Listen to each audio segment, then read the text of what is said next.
And Now this is for the History Channel too? This What? is what This it is is. for the documentary. oh, I'm so glad you said that. Which documentary? The- Okay. Yes. Is that, PBS.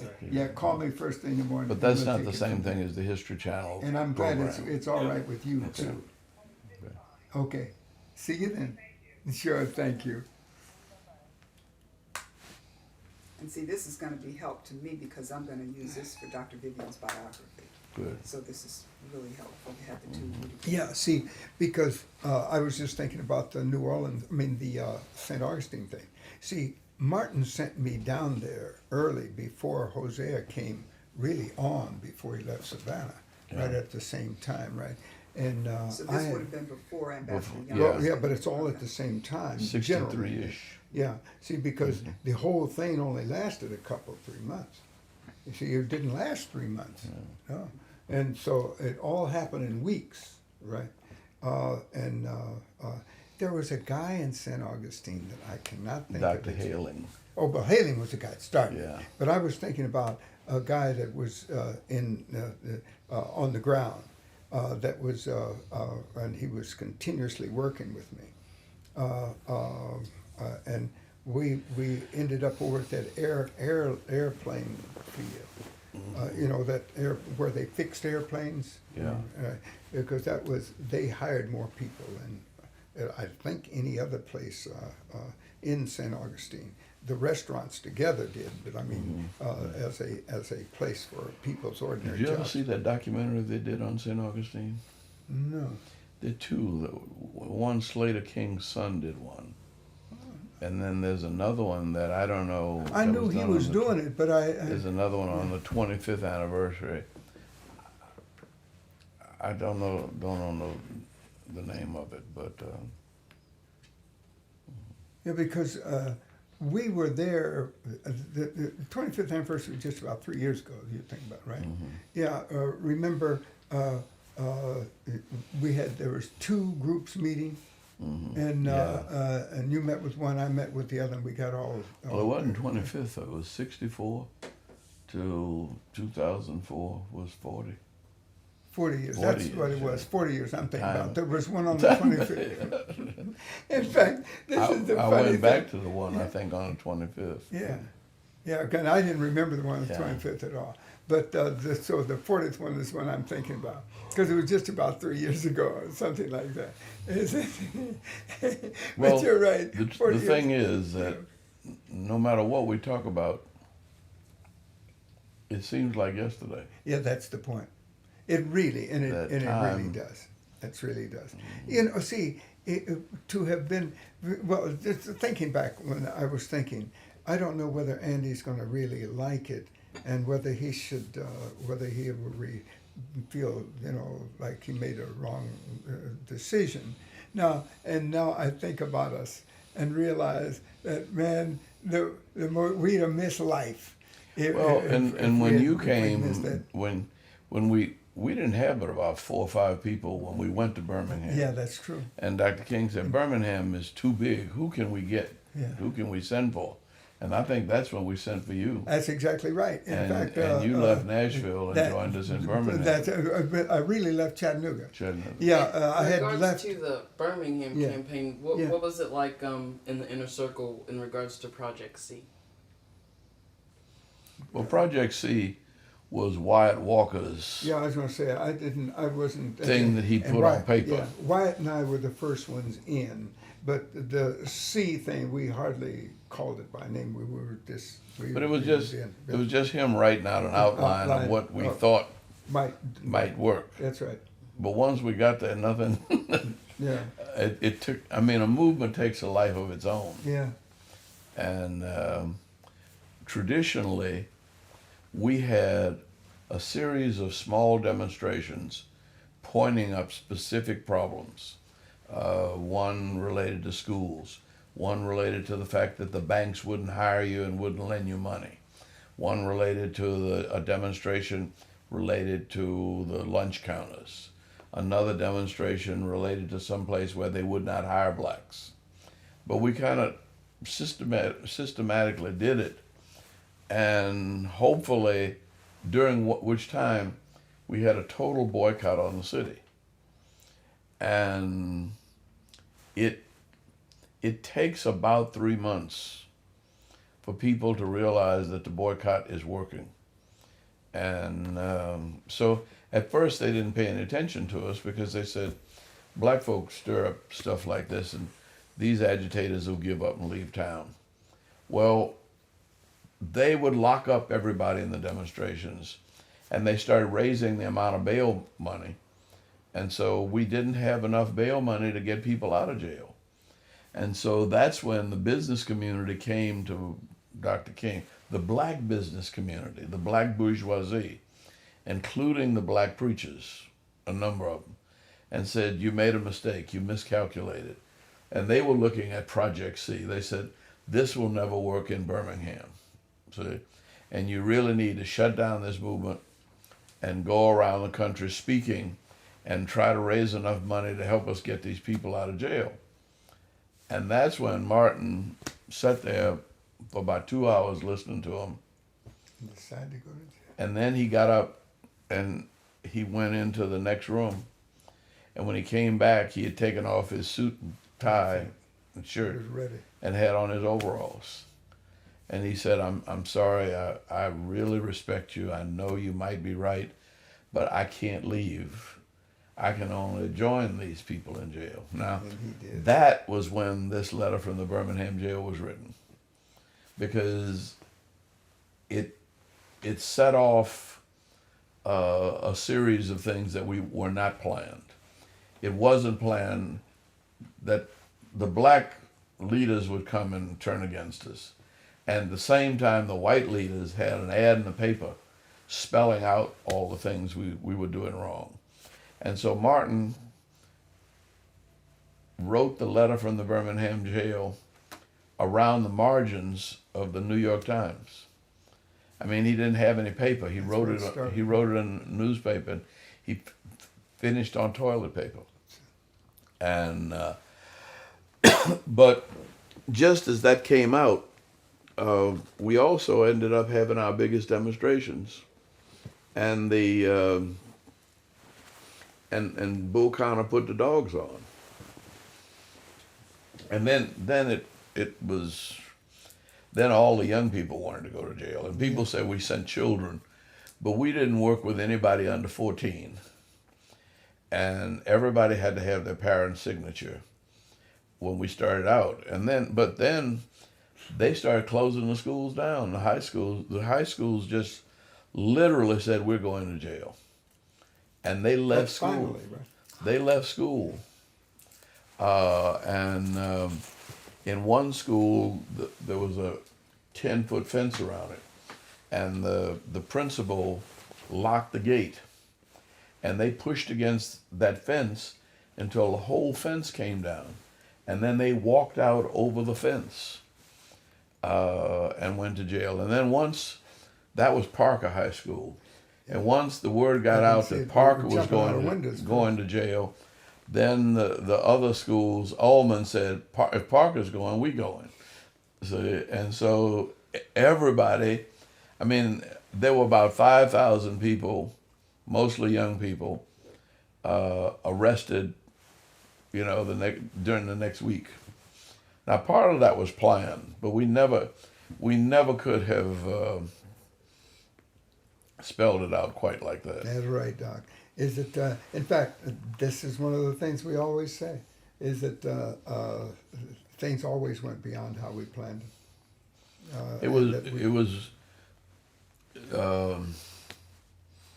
We had a plan that somewhere along the line hooked up with God's plan. That's the point.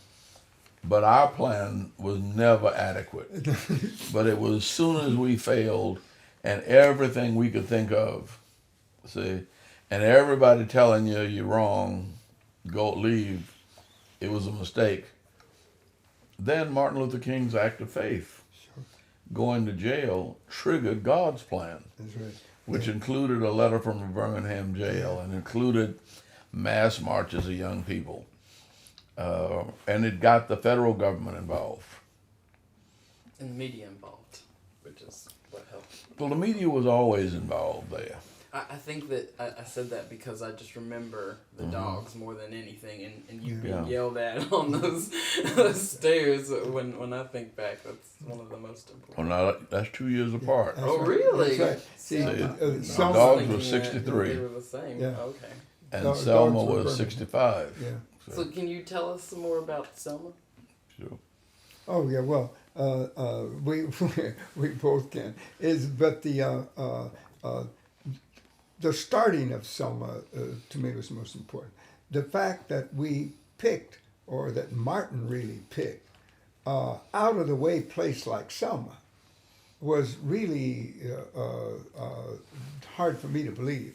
When he first said we're going to Selma, well, and all the argument that followed and staff and all that stuff. But then afterwards we said Selma, and it turned out to be the place. But John Lewis was already there. Had yeah, been there. John had been there. And But, Bernard Lafayette. I was going to say Snick had really been there, Yeah. right? And so the point being is they had been there. I didn't get it, right? And he sent me down. I talked because of the role I played. He sent me down. I went down and talked with Mrs. Marie Foster. Foster. Mrs. Marie Foster, and Ms. Reverend and Reverend. Well, at first it was Frederick Reverend. Reese. Yeah, Reese, Reese, Fred and Reese. then it was Boynton. All right, is that and talk with them about our coming. Well, remember, you got a background there that I didn't know at that moment it existed. Is that a number of people, the Boyntons in particular, had gone to Washington to witness in Congress about the fact that they had couldn't vote, right? Well, they had gotten some people to vote. I think there was about 14 that could vote at the time, the president of the college and stuff like that. But nothing that meant anything to people, and that you couldn't do anything with, and only people that they could control. All right, is the but Mrs. Boynton and her son and her husband mainly, but he had died at that time, but her son was there, and but she was the one that really wanted to do the whole voter registration thing. It had been the thing in her head. Now, she had talked with a number of people there. Well, not only she, but I mean, they'd organized a number of things. The principal of the school was the main fellow, right? Teachers were tremendously important to the African American community, and the further south you went, the more they were, because those were some of the only people that had a job that they could keep, and even stores and bars and stuff. The sheriff of the county just put you out of business because you were playing with him anyway, or you didn't even get to open it, right? In fact, and that was one way they made their extra money. So when you put it all together, here was a town that we go in and just deal with the whole fact, but we had people inside that would really work with us in that town, right? And and as a result of going in and talking with them and getting it set up, what we decided was that we would open on the Emancipation Proclamation Day, right? And Little Selma, and the churches look bigger than they now. You look at that same church today; it doesn't. You wonder, was it really a church or just a big box that was sitting there that somehow people got in? Right? Is and as a result of starting, Martin, we didn't really start on Emancipation Proclamation. That was the plan. Martin had to give a speech somewhere. Well, we started on the 2nd of January. Yeah, because he had to give a speech. Yeah, on the because first normally the first was, I guess he was in his church. Yeah. So we started on a Monday instead of on a Sunday. Yeah, because he was supposed to give his speech somewhere. Give a speech somewhere. Maybe it was at But his see, church. they were asking for voter registration. But when Martin came back from the Nobel Prize speech and went to see Lyndon Johnson. That was about the 5th or 6th of December, 64. Lyndon Johnson spent the whole hour explaining why he could not do another civil rights bill. He'd just gotten this one passed. And Andy was there too. And so you couldn't argue with him. But when we left, Martin said, we're going to have to help the president. He doesn't realize he's got the power to put another civil rights bill together. And so I said, how you going to do that? He said, I don't know, but we'll figure it out. And we got back, and about 2 weeks later, just before Christmas, Miss Boynton and Reverend Reese and Miss Foster and about 4 of them drove over from Selma and asked if we would come there. Since CT and them when we started trying to organize the chapter, they had a local injunction. No more than 2 black people could walk down the street together. Yeah. If it was 3 kids walking together from school, they were subject to be arrested. So that was the anti-demonstration. That was the way they used it. And they were picking up kids, 3 or 4 kids walking together, and they'd pick them up and take them to jail. And their parents would have to come get them. It was also illegal to have a mass meeting around anything other than church. And so by having this Emancipation Proclamation service on the Monday night, we were deliberately saying this wasn't going to be just a church service. This was a freedom service. And that was a violation of their injunction. That's good stuff, Andy. Mm-hmm. I didn't remember that at all. That's good. That's good because it just makes all the sense in the world. Because I remember we set it off. Mm-hmm. And I remember being a little amazed that Doc didn't show up, and I thought it was just that he had to make a speech. You got to move on. That was the day for the march. Yeah.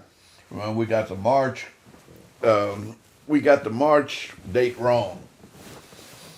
James Arden. James Arden. Yeah, this is good. Good. It was at Jimmy Lee Jackson's funeral. Yeah. In the pouring down rain. I remember that. We were walking 6 miles to the grave in Marion. Yeah. And that's where my first wife was from, where I had my first church. And so I knew that territory pretty good. And we got to talking about moving to Montgomery. And there were a couple of reasons. One, we had put such a pressure on Selma and Greensboro and Marion. Mm-hmm. These were little towns with just maybe a few thousand black folk. And there are not that many courageous folk. And you can't keep sending the same people back to jail. So the other thing was, in Selma, the judge that was in charge of our cases was in Mobile, and he wasn't hearing them. And normally a judge would hear the case, they'd turn it down, and then we'd appeal it to the Fifth Circuit in Atlanta. Well, the judge in Mobile wouldn't even hear our cases. They were just stacking up. See? And so somebody came up with the idea that if we walked to Montgomery, we would leave the Mobile jurisdiction and we'd get to the Judge Johnson in the Montgomery jurisdiction. That's the one we really So we were talking about how we get to the movement. Well, James and them were protesting. I mean, Jimmy Lee Jackson was a veteran who had come back, who was shot, trying to just stand between up for his mother and a policeman. And so we started talking about March, but the next Sunday was the first Sunday in March. And we had all agreed that Martin and Ralph didn't want to go to jail on the first Sunday. They wanted to be on in their churches, and they would go first Sunday to church, and they'd explain that they were going to have to go back to jail on the second Sunday. Well, all the people showed up on the first Sunday. So we had about 200 people that came there from the country with backpacks and all. And I called Martin and got him in the pulpit. And we saw the policemen lined up there, the state troopers. And we couldn't imagine that they would do us any harm. They've said, well, Martin said, well, just take a small group. Don't let everybody go. And Bevel and Jose and I were the SCLC. He said, only one of you all go. Only one? He said, yeah. And he said, John will lead it for SNCC. And we don't need but one person. We need you and he said, we need you all to stay out so we can organize the next march. Mm-hmm. So Jose, Bevel, and I flipped a coin. And Jose won. And so he got to lead the march. And he was mad because he thought that was bad. But when he got his picture on the front cover of Time magazine, on Life magazine, I said, he thought we cheated him. I said, see, well, it all works together for good for them that love the Lord. I said, any of us would have gone that day. That's right. But we figured that Bevel and I used to think we could talk anybody out of anything. And we said if we had gone, we might not have gotten beat up. Because we would have, but Jose didn't say anything. Yeah. And when they said move, he didn't move. So the horses and the billy clubs and the tear gas and everything, just knocked everybody back. This is great stuff. But Martin, by that time, was out of church and saw it on television. Oh, is that right? And it was The Lord Works in Mysterious Ways. Just before the news hit with the beating in Selma, they had been showing the Nuremberg trials and Hitler in Nazi Germany. That's right. And to go from that to Selma, because that's a 6 o'clock news. thinking the same thing is happening in America today. Yeah. That awakened And everybody. it hit New York hard because that was a Jewish town with so many Jewish people who had known. And the 7th of March might have been a Passover. Yeah. The Passover can be around that time. Yeah, we need to check that, really, just for that year. Because people just flooded in, and largely from the East Coast and in that New York area. That was tremendously important. And once it had happened, everybody in the country wanted to get in. Every minister around who had any sense of civil rights and wanted to come in too. And then they came down, and the march was on. And Dr. Vivian, were you still in Selma at that point? Because I know you went really early. You were there in January, and you were leading those daily marches to the courthouse. But when Bloody Sunday happened, where were you? Oh, Bloody Sunday, I was home. You were in home. fact, most all of us were home. Most of us were home. See, because this is why you catch him by himself. Most of them. Well, actually, I was in Atlanta too. But when they called me at 7, 8 o'clock in the morning, saying the people were coming in to march. Yeah, he went on down. I got on a plane and went on so down. That's when you flipped the coin. See, but I didn't. I was still in town. You were still. When did you go back to Selma? You were still in Selma as that Oh was yeah. happening. We all. Everybody oh, went. Yeah, everybody went. went. In So fact, by Monday, Dr. King was back. Yeah. See, everybody was there. That was the necessary piece. This is the great thing about SCLC. We all had individual tasks to perform, but boy, at the time we were to hit its town, we were all there and there for good. You just kept going in and out of it. What is your feeling about that speech Dr. King gave when the march finally arrived in Montgomery, which I'll admit my bias, that's my favorite speech, where he asked how long, not long, because Give us the nobody ballot. can live forever. Yeah. Is it, what I thought about it was this is Martin's history piece. You see, if you'd been there, you would have seen those of us who marched in. But the Capitol looked very dead and dull and et cetera, right? Because although we felt that Wallace was listening or watching even, right? There was no evidence that anybody was there, right? And but what I saw is the history speech. Remember, he starts out talking in terms of what was, in terms of the fields and the whole agricultural piece, right? And he brought it on up from there, right?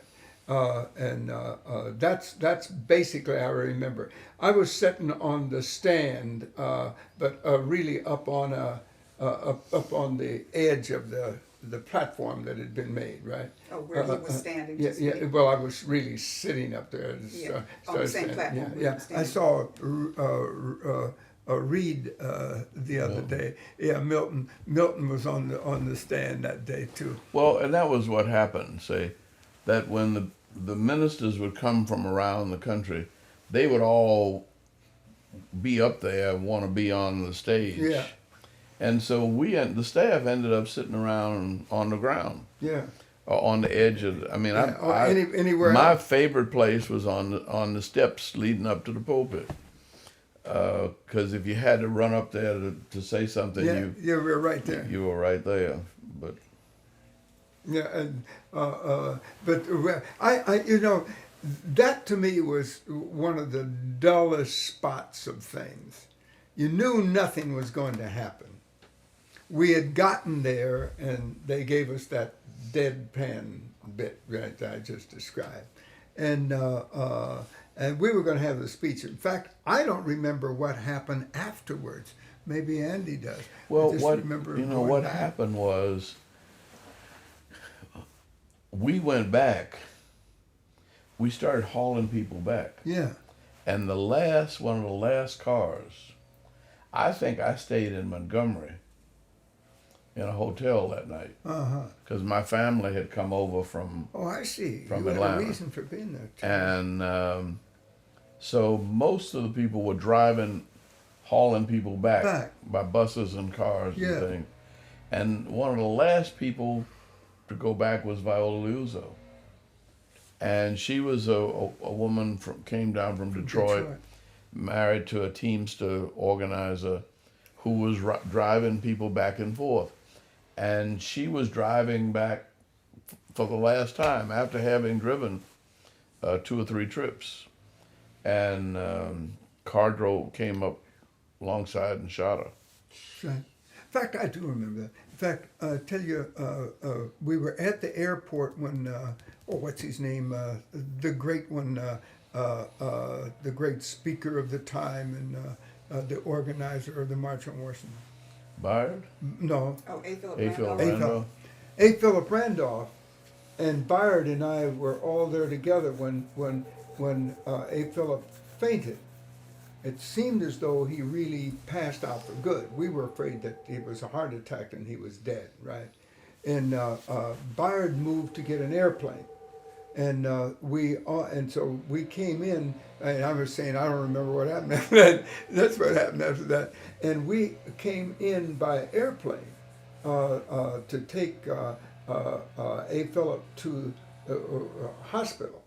When we got to the airport and so forth, Bayard said, "Look, you know, basically, you know, you live here, so why don't you go home and I'll see." After we got the ambulance and all that stuff, right?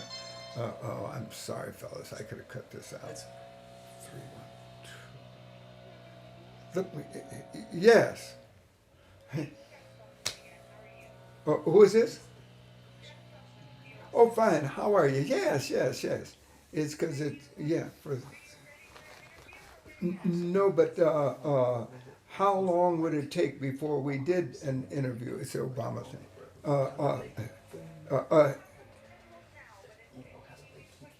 Yeah, please do. You'll have to, because I'm in the middle of something that I can't afford to leave. I just can't leave. In about an hour. Yeah. Okay. And this one. Okay, This one. I'm sorry. Okay. Yeah, I can't leave this. This is too good. I just must do this, right? Because we'd have to stop for about 20 minutes, and I think that's a bit much. Because we'll probably, yeah. How much more you got to do? Just a couple more. Okay. What is the funniest thing you've seen each other say or do? Oh goodness sakes! I never even think about that kind of question. I never. You know, even, it was all funny. I mean, it was all fun. Yeah, that's not. It was all. See, fun, right. and you know, and Dr. King had a kind of comedian side to him. I mean, he liked to kid and joke and, you know, play games on people, tease, and he was always up to some mischief. And Give me an example. no, well, the best example was when he'd sense people getting scared or nervous about something. He would talk about it. Now, when we go over there to Birmingham or Selma, I said, now, some of us not going to get back. And now, CT, if you don't get back, I just want you to know, I will preach the best eulogy that anybody ever had. And then he'd start preaching. See? And CT was a wonderful fellow. He was tall, he was slender, he towered over us like the giant that he was. See? And because, I mean, Martin always had a complex about being short. Yeah. See, because he was shorter than me even. He looked like he's 10 feet tall when he'd speak. Oh but, boy, that's right, yeah. Doc. But he was always, he would find something that he could, you know, pick on you about. That's right. See, and he'd start preaching, and he'd do it like he was preaching your funeral, and everybody'd end up, Laugh. instead of being afraid, Yeah. they'd end up laughing That's right. and still afraid. but not. I mean, it was almost like he when he would talk about death for himself, he'd be very serious. Yeah. So for a moment, because he was stabbed That's right. Boy, this is a great story. when he was 28 in New York, New York. signing books. That's right. A crazy woman came up and stuck a letter open in his chest, and when they, if they pulled it out, it was pressed against the main aorta of his heart, and if they pulled it out, it would have killed him. And so they had to open his chest. They had to cut his chest and open it up and take the knife away from his, press it against his aorta. And he used to say if he'd sneezed, he'd have died. See, but when they sewed him back up, he had a scar shaped like a cross in his chest. And you know, we don't realize how young we all were, but he was 28 when that happened. And then he moved back over to Atlanta. And he said that was for him a fate worse than death. He said that he was prepared to die in Harlem, but he said, thank God he got stabbed in Harlem, because Harlem, a knife wound like that was just, they had done 15, 20 more that same time. He said, and if you're going to get stabbed in Harlem. Because they know how to deal with those kind of wounds. But when he came back to Atlanta, and they put him in jail for a Alabama driver's license, which had expired. And when all the other students were let out of jail, they kept him by himself. And they took him over to the DeKalb County Jail And about 10 o'clock at night, they came and got him out of his cell, and they put him in chains. Chains on his hands, chains on his feet, and it was almost like a straitjacket. And he was laying down in the back of a paddy wagon. And there was nothing back there with him but a German Shepherd. And they drove him from Atlanta all the way to Reidsville, which was with no expressways. That was about 8 hours. And every time he wasn't afraid of dogs, thank God. But when your hands are by your side, and every time you roll over near the dog barks or growls.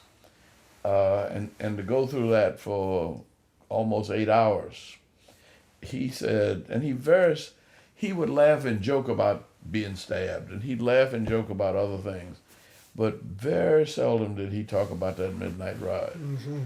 Now that was when John Kennedy called Coretta, and everybody focused on the fact that the call got Kennedy elected, sure.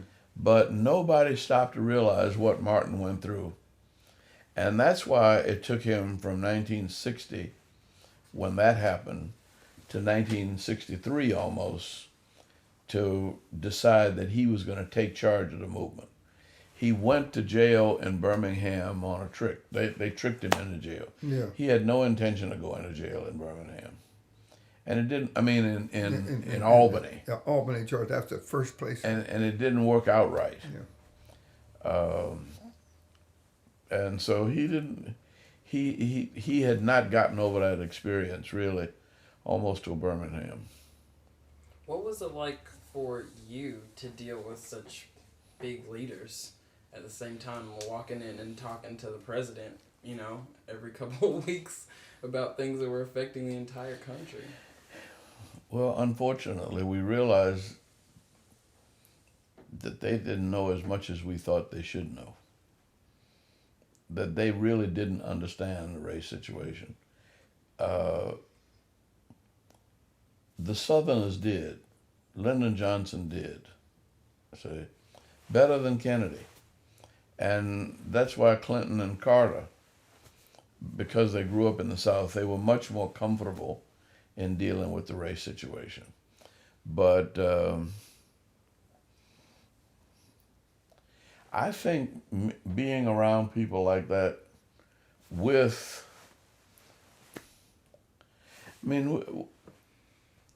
Martin used to say that most of us were certifiably insane. Not me and CT. we were the sane ones. But we had some crazy folk. And he said, but you have to be crazy. He said, nobody in their right mind would think they could take on this system and win. See? And so he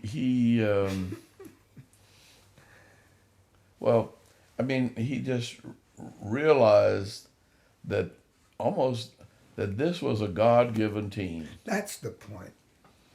That is central to everything, and it has not been properly written about, and must be. Is that I've even talked to, for instance, just take having missed your life if you'd made the wrong decision, yeah.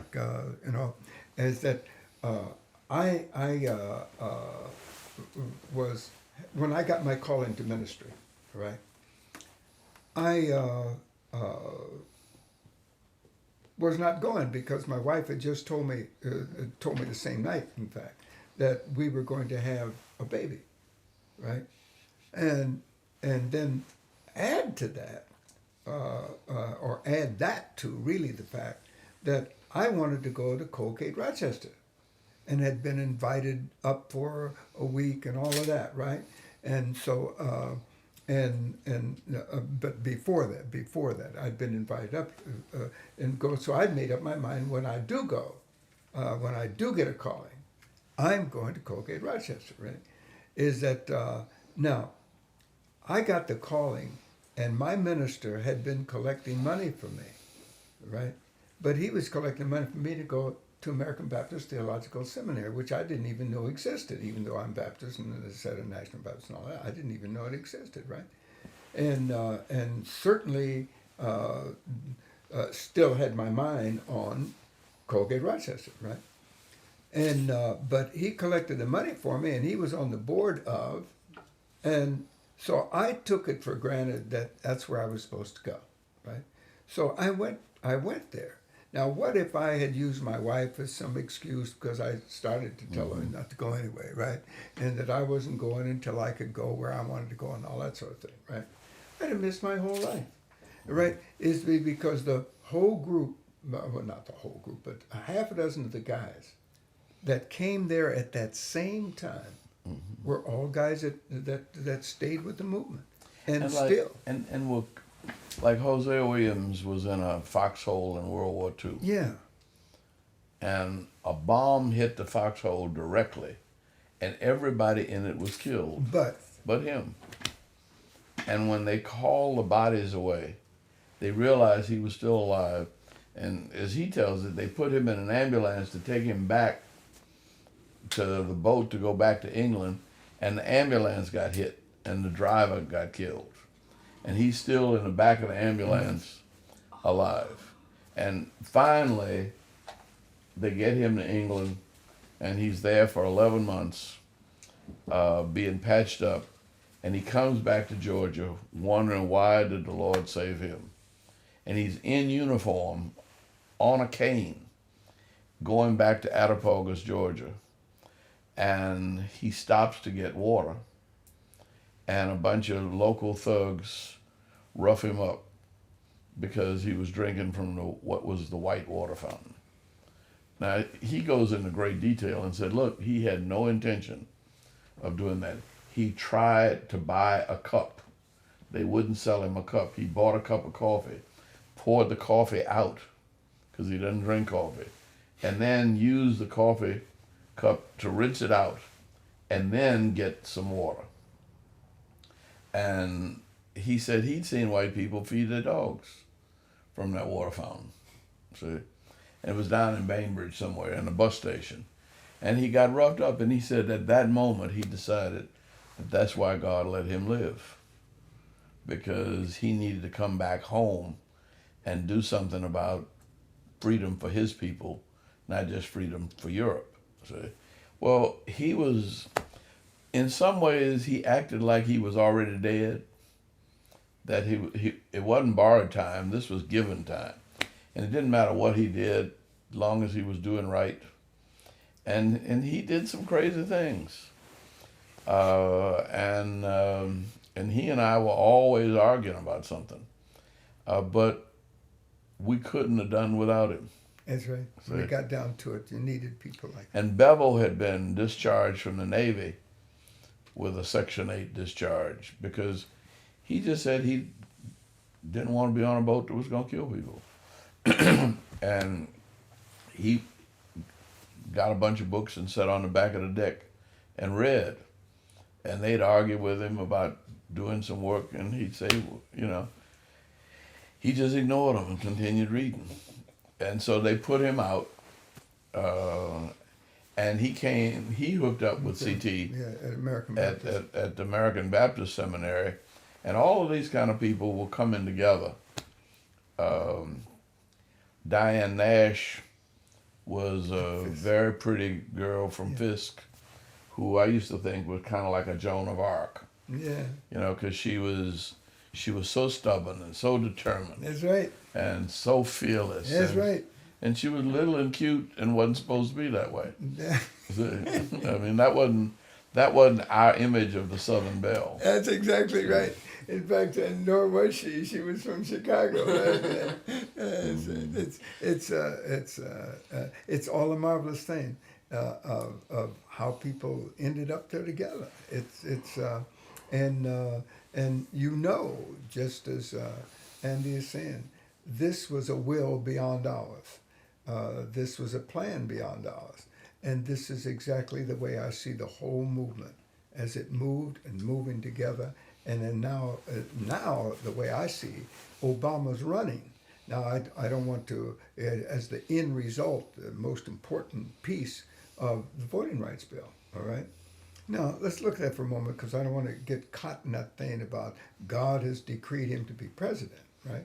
Mm-hmm. But I do think that what we're looking at is that this is the beginning of a great new movement in America, regardless of whether he becomes president or not, and that he will be central to it. And I don't even think it's an accident, you don't have to use this film, but I don't even think it's an accident that Obama is being pushed to go to every state in the country. Yeah, it's because he's going to be known in a whole new way in every place in the country. What it took us a couple of years to do to be known, and yet only to basically Almost be known 10 in the years. South. Yeah, I by mean, the from time we knew it. 1955 to 1965 1963. before we were fully Yeah. known, right? But what I mean is that he's going to start off being known like that, right? And in an organized manner with troops everywhere, all right?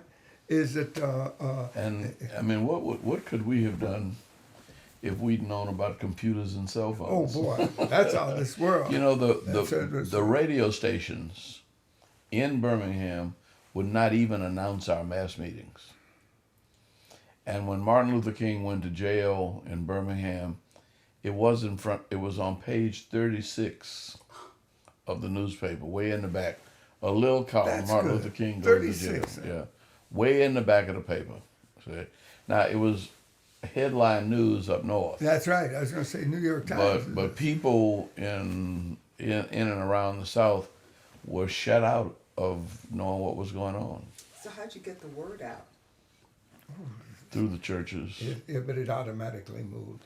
Is that we didn't even have to try. And in Birmingham in particular, Fred Shuttlesworth had already set things up. Yeah. He's already having mass meetings. Just That like was the other thing we didn't talk enough about, the local leadership. that's it. I mean, we were able to get in and out, Yeah. and there was a certain comfort in when I'd get to the place where I was so tired that I might lose my temper or start, being irrational. I'd come home to Atlanta and relax and That's what we had. see. But We really did. the local leaders Yeah, they were under constant pressure and tension. and had been there too. Yeah. That's exactly right. That's But the amazing thing is that Fred Reese, Fred Shuttlesworth, yeah. all of them have survived. They're all Yeah, in that's their right. 80s now, That's right.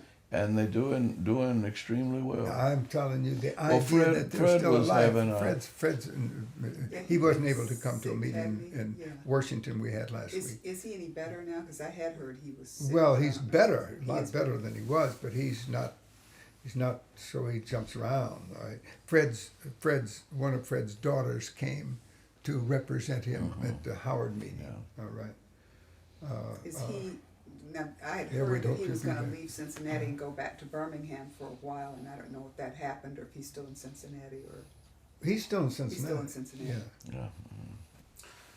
What does it mean to be American?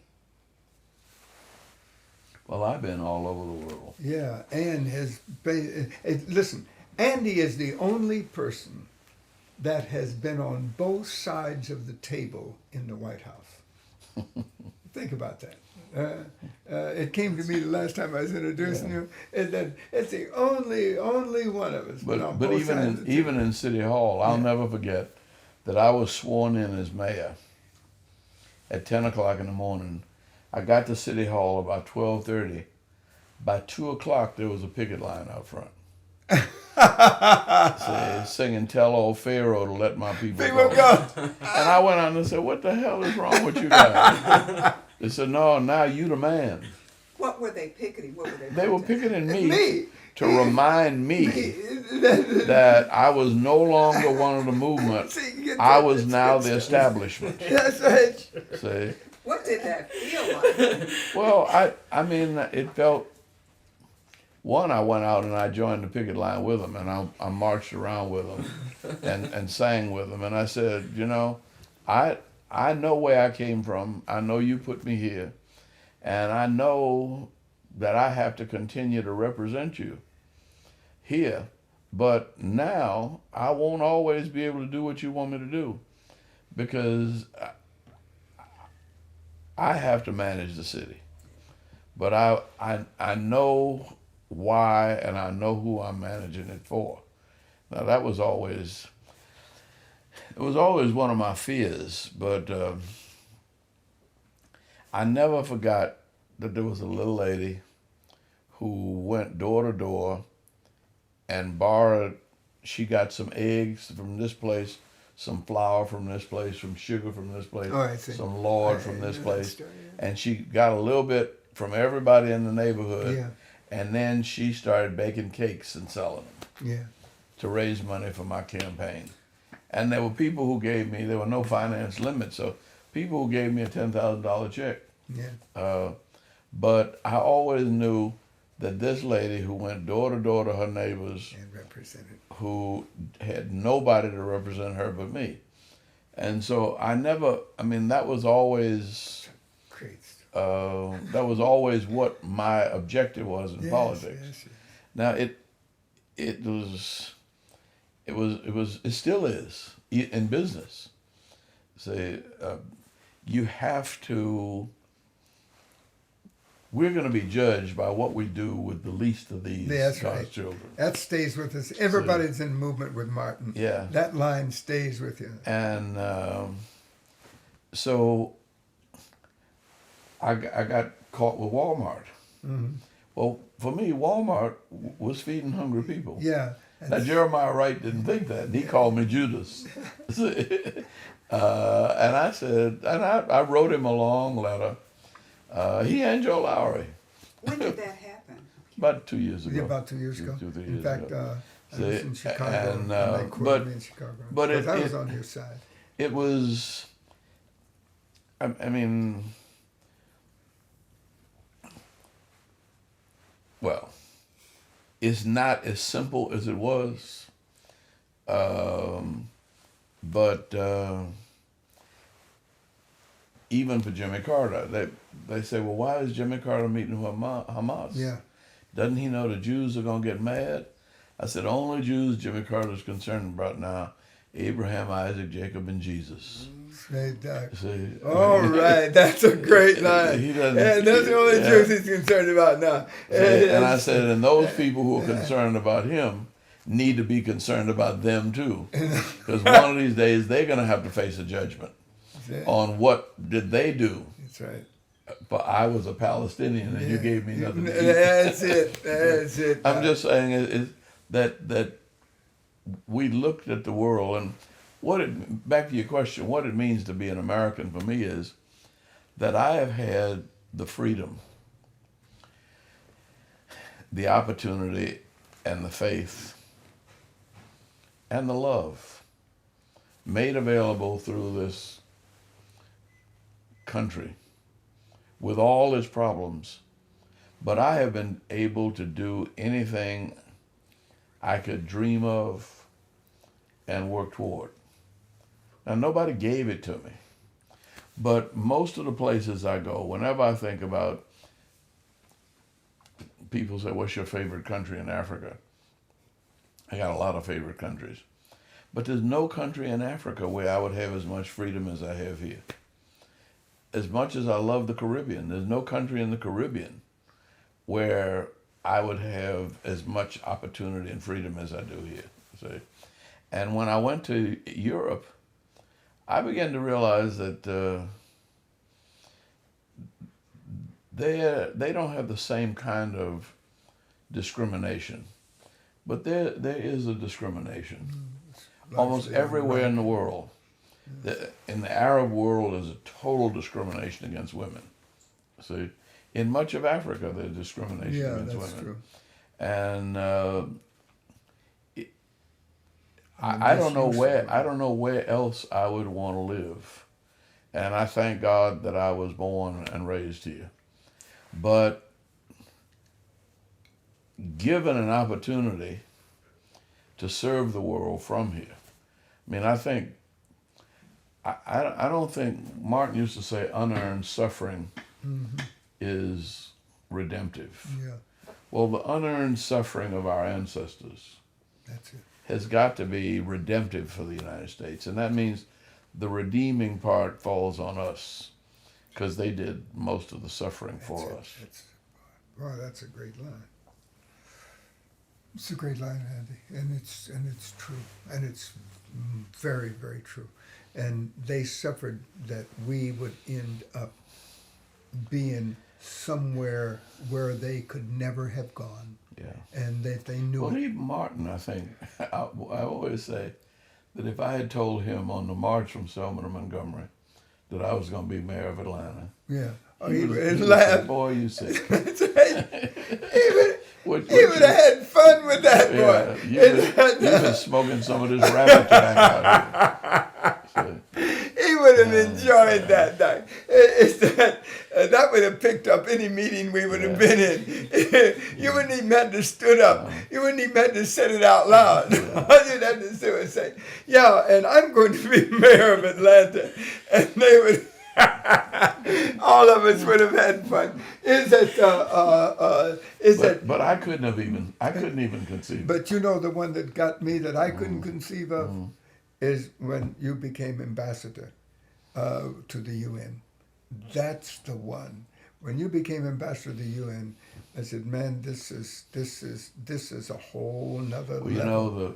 know, that's the proof of nonviolence internationally. Yeah, and that is too. We did not kill anybody for 4 years, the United States of America. Yeah, talk about that. And nobody Everybody killed any American Yeah, for 4 years in war. yeah, Now, the thing was that Jimmy Carter knew more about Martin Luther King than he ever let on. because he's a reader. Yeah, but he gave me a note saying, I want you to go to Africa and ask African leaders what they expect of this administration. He did. Ask them.